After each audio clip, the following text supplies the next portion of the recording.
Update, am I the a-hole for denying my wife sex? Original post. So I saw a story similar to this, but I want my own advice. So I'm 34 male and my wife is 32 female, and she had our baby girl who is now almost 3. Now our little girl turned 1. I asked my wife if she was ready for sex or any type of physical connection again, since we barely hug and barely cuddle or even kiss in almost a year. Yes, I do understand she was touched out. So a month later, I hired a babysitter to come 2 days a week.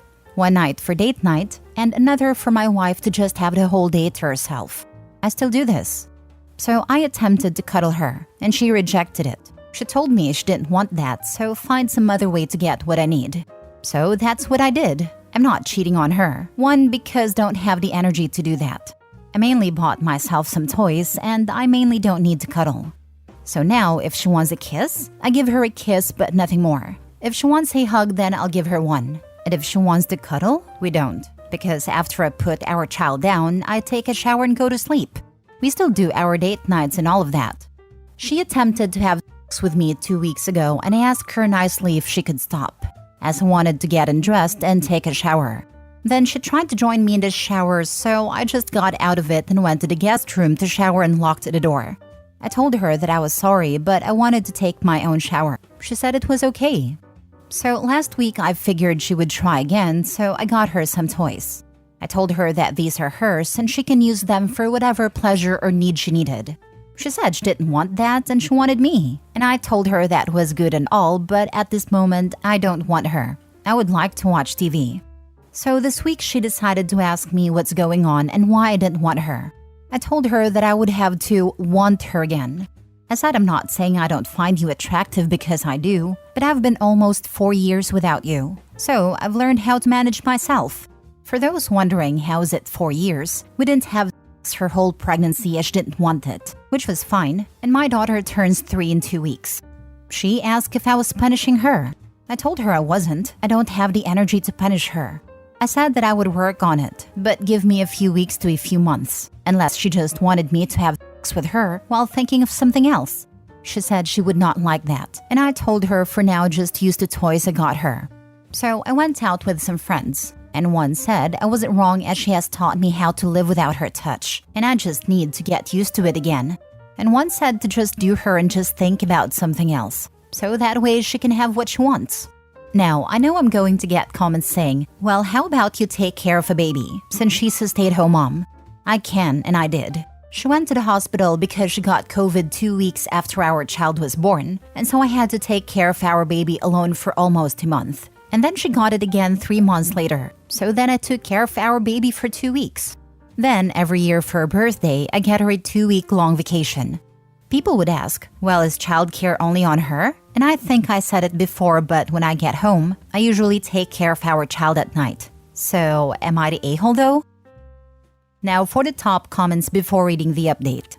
Couples therapy like yesterday. If you don't do therapy, then just get divorced for Pete's sake. Too tired is not the right reason to not punish. This sounds like a grudge. 4 years of rejection? This guy could just be over it. It happens. He has new coping skills now. He should probably cut bait, but get therapy for himself so he doesn't go through life like that. I'm a mom, and operating on the assumption is telling is accurate, and I have to wonder what she expected. 4 years is a very long time. That bedroom isn't just dead, it's fossilized. Pregnancy plus almost 3 years old, almost 4 years without intimacy, not even cuddling. 4 years of OP's wife refusing him. Maybe OP wanted sex. Doesn't look like OP wants sex now. Therapy was needed 3 years ago. Now is the wife the one that should work hard, as she is the one that refused OP for almost 4 years. I reckon OP's wife just wants another baby. It will all grind to a halt again once she's conceived. Not the a-hole. The reason I'm going for this and not no a-holes here is because it's been 4 years. If it's been 4 years where you can't even give your partner or spouse a hug or cuddle, then you can't expect to get what you want when you want after those 4 years. Might be a little biased because I had a conversation about this with my partner a couple of weeks ago. We have 3 kids. I understand being touched out, but I got some bad news recently and I couldn't even get a hug. She later told me that she just couldn't be bothered with a hug, so I just stopped being any type of physical with her. Being told you can't have a hug when you're crying by the person you love the most, and later being told it's because they couldn't be bothered, is soul-destroying. You can't ignore basic intimacy for years and expect things to be the same the moment you want that intimacy again. The damage is done. You have to put in the work. I'm not talking sex. Don't have sex if you don't want to have sex. That's absolutely fine. But if you're at the point you're denying your partner a cuddle or a hug for years, what are you expecting? Exactly this. I was married for 21 years, but we only had sex the first 5 years. He came back from Iraq, injured. He stopped holding my hand, stopped hugging or kissing me, stopped cuddling in bed, etc. He had stopped doing those things because he thought it would lead me to think I needed something he couldn't give me. He didn't want to make things harder for me than they already were. It devastated me. I told him I could live without sex, but not intimacy. I wasn't worried about what he couldn't do. I could take care of that need all by myself. I was worried about what he could still do that he wasn't. I needed him to show me that he still loved and cared for me. It was a game changer. We started holding hands again, hugging and kissing, etc. To say that our relationship thrived is an understatement. It brought us closer than ever. He learned that I could be trusted beyond a shadow of a doubt, to never cheat on him and leave him for something that wasn't his fault. I learned that he could be trusted to listen to my concerns and take them seriously. A man that can do that is very sexy to me. It was hell for a few years before we were finally able to come to terms with our new normal. But if it's already there, love will find a way. It's hard work, ain't gonna lie about that, but it can be overcome if both partners really listen to each other and take the necessary steps to fix the problem. My husband passed away in 2019 after a 7-year battle with cancer. He didn't lose that battle because the cancer died when he did, so technically it was a tie. He used to joke, if this thing is taking me down, then I'm taking it with me. I don't regret any of the hell we went through, because we went through it together. The fires of hell forged our bond. It became strong as steel and damn near unbreakable. Do the work, people. I promise you it's worth it. Now for the update. Hello, people. So I'm back to give you all an update. Me and my wife are divorcing. So basically, we had a conversation which ended up arguing, and so I gave her some options. An open marriage, divorce, therapy, or she just lets me wait till my attraction for her came back. She said she would just want an open marriage on her side, which I was fine with. I didn't really care. She got mad I would let other men bed her with my permission. Then she admitted she had been cheating on me, so all of you who said that were right. So I told her that we could go ahead and get a divorce. She was upset and begged and asked how I was going to allow open marriage, but then divorce her because she was cheating. I told her because we never agreed to an open marriage when you were cheating, that's why. I have filed for divorce, and we have been splitting my daughter since she has moved back into some friend's house. So that's an update for you all. Yikes. Yeah, she neglected you by giving all your affection to someone else, but then got mad when you did the same. Withdrawing affection, not the cheating part. Hope the rest of Reddit sees this. All these teenagers jump to giving years of space to the poor overworked spouse. It's all perspective. She wasn't overtouched, she just didn't want the husband. I'm wondering if there will be another update with her pregnant, agreeing with all the Redditors that said she only wanted sex now because she got knocked up by the side dude. DNA test the kid, just for a sure thing. Jesus Christ, man. Just damn. I can't believe how some people are like this. Honestly, I am terrified of marrying anyone now. Like, I am both really inclined to date and create a family, and at the same time just shut down and never want any of that again. Like, just reread the posts and your reply. How messy is this situation?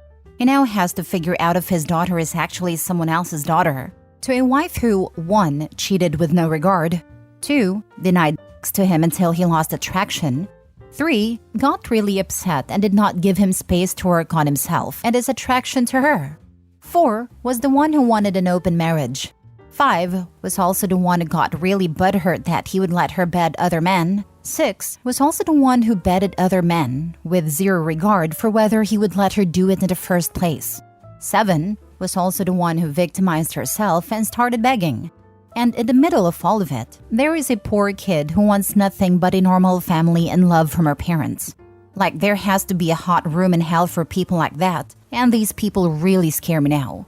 On the plus side, I used to think matters are always best resolved between involved parties, with therapy and counseling, with advice as a contingency to the former not working. Now, freaking hell. Imagine where this guy would be if he didn't have you people helping him out. You are all ace. I guess I'm just ranting and terrified though. You just need to be incredibly deliberate and careful in who you tie your life to. I went through the process of dating in a methodical way to find the absolute nicest person that I could. There is no other decision in life that affects your future happiness more than who you choose as a partner. I realized that and didn't take the process lightly. I got therapy, read relationships self-help books, read psychology books, and didn't base my decision on fleeting emotional or physical attraction. In the end, I got the best husband I've ever seen or known. So yes, it is scary, but you can mitigate the risk. Last story. Is it cruel to flirt with another man in front of my husband purposefully? Tom and I have been together for 8 years, married for 2 months. He is handsome, funny, quirky, and a wonderful conversationalist. Just perfect for me, really. We go dancing, jogging, visit galleries, and cook together. He is so sensual and loving. It's astounding, and there's never a dull moment with him. I'm fond of his mom, and he has welcomed my folks as his own family too. We rarely argue most of the time, except on one topic. Tom had a close friend who, on multiple occasions, he's described as his best friend. Let's call her Julia. Originally, Tom tried to ask her out years ago before he met me, but she turned him down. They bonded over work. They had back and forth that seemed impenetrable, as whenever I tried to join in, Julia would give me these droll blank stares. She was somewhat flirtatious with Tom, stroking his biceps when he flexed it, suggesting they should work out together. She also made somewhat insensitive comments that have really upset me. Whenever I tried to bring this up, Tom hand-waved it as banter, that I was overthinking, insisting that it was in good faith, but I was never so sure. I tried to chat to Julia one day when Tom left the room, and she just muttered, "I hate small talk," and started scrolling on her phone. Another time I was talking to her, she just muttered, throughout the entire conversation in a very bored tone, and demonstratively yawned. The final straw was when she escalated her behavior from immature jabs to a prank that was primarily done to humiliate me. It didn't physically hurt, but it was emotionally devastating in a way that caused so much hassle that me and Tom had to go to marriage counseling for it. He also more or less stopped talking to Julia because of it. At first, he was really defensive and kept claiming Julia's behavior is primarily just edginess that I'm misconstruing as having more sinister intentions. But the marriage counselor has pointed out that his repeated invalidation has weighed on our marriage, and its impact will take a while to be lifted, and that the primary way to heave that weight will be to trust my impressions if I believe that something is up. After a particularly heated counseling session, he was agreeing with a lot of the talking points our counselor was making, but he was still insistent that Julia had no feelings for him. I said that given her past behavior, it's very likely she holds some sort of torch for him regardless of whether she admits to it or not. He told me that I was reading too much into it, and I was absolutely livid. It was as though he learned nothing from our sessions. To put it across to him more aggressively, I waved over a stranger in fitness gear, complimenting his muscles. I asked him where he worked out, and when he answered, I told him we could meet up and work out together one day, with a wink. When he left, Tom was enraged and demanding that I explain myself. But I told him that the explanation was right there in my behavior. He was furious, understandably so, but it was the only way he could understand the severity of my pain, to experience it himself. He then shouted that what I did was specifically done to flirt, whereas Julia was likely not intending that at all. I called BS, stating that it's the exact same thing, regardless of intention. If I'm perfectly honest, it frustrates me that even to this point, he's still defending her months down the line. Am I being the a-hole here? Now for the top comments. Not the a-hole. Your husband is being intentionally and willfully blind to Julia's behavior and effectively encouraged it. You gave him a taste of how that feels and looks, after trying so many other methods. Not the a-hole, and your husband has a thing for Julia. He always has had a thing for Julia, but she turned him down. He feels torn now because he is with you, but if he acknowledged Julia might want him, then he might be tempted to go to her. Your marriage is pretty much over. Saddest part is Julia will get what she wants and then dump him. OP's husband will destroy an established relationship for ego's sake. Sad. Not the a-hole. What is wrong with these girl best friends antagonizing the girlfriend and the guy remains oblivious and defending behaviors like this? Are men really this dense? And even if they're indeed so emotionally immature they cannot recognize it, how is it okay to dismiss and not recognize their supposed person telling them about their hurting and just doing nothing about it until crap hits the fan? Why? I'm curious what the prank was that broke the camel's back for you. Only because I cannot fathom after all this disrespect she showed you. What else could she do that was even more awful? Good luck, friend. She damaged a dress of mine apparently in accident and was too ashamed or embarrassed to apologize. When she was given a chance, she sent a disgusting present that made it finally sink in for Tom that she was treating me like sneaker residue. Afterwards, Tom has been firmly no contact with her. Not the a-hole, but you will be the a-hole if you stay and keep letting this man turn you into someone who resorts to games and flirting with other men to get your point across. You should not have to beg your husband for understanding, nor should you have to sink to his level to help him understand your pain. He knows it hurts you and he doesn't care. You should have left your husband years ago. He is having an emotional affair. The fact that Julia plays into it is appalling, but you can only control your relationship with him. The longer you stay, the more it affirms to him that you will tolerate him letting his relationship with another woman destroy your marriage. Julia is no longer in the picture, luckily. She's went with a whimper rather than a bang, but the damage still lingers. You're absolutely right there. It's something we've discussed in counseling numerous times.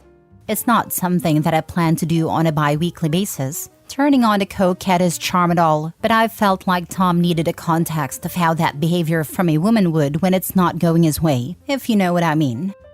In a way, I think you're not giving him enough credit for his awareness of your feelings. You raised the issue several times and explained that it upset you. He hand-waved your concerns and refused to actually hear what you were saying. You didn't need to show him anything that he already knows. He had all the information and decided that banter was more important to him than his wife feeling insecure in your marriage. Julia would have never been able to humiliate you if your husband had taken action and set boundaries with her long ago.